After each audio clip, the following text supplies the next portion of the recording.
Hi, I'm Jim Adamski with CDL, and we are going to talk about the types of trees that you can tap for making maple syrup, and the diameter of the trees, and some guidelines that you can use in the woods for tapping.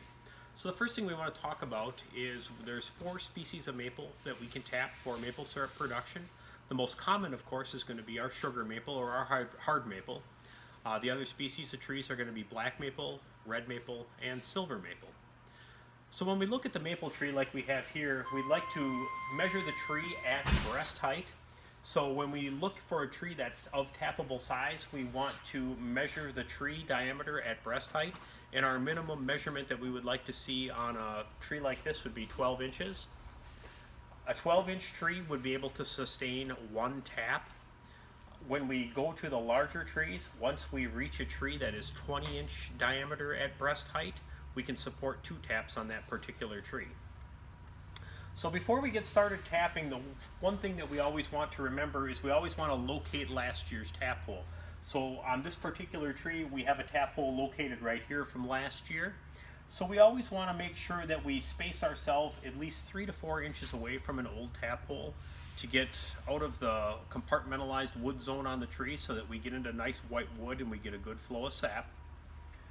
So I would recommend that if you're new to a woodlot that you would go through and you would start with a tapping pattern, and it's real easy to do. So we locate last year's tap hole, and every year we're going to tap 4 inches, 3 to 4 inches to the left, 3 to 4 inches to the left, 3 to 4 inches to the left. And what we want to do is we want to work around the whole diameter of the tree. Okay.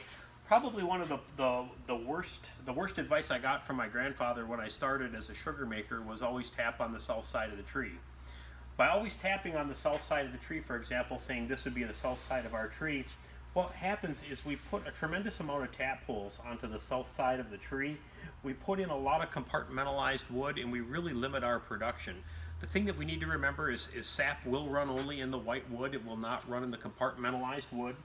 So by tapping strictly on the south side of the tree, we really load our tree full of holes on one side, and we don't have any tap holes going around the other way.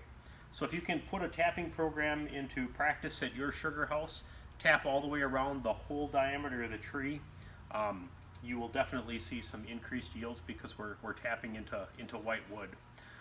For any other questions or any other information, please visit our website.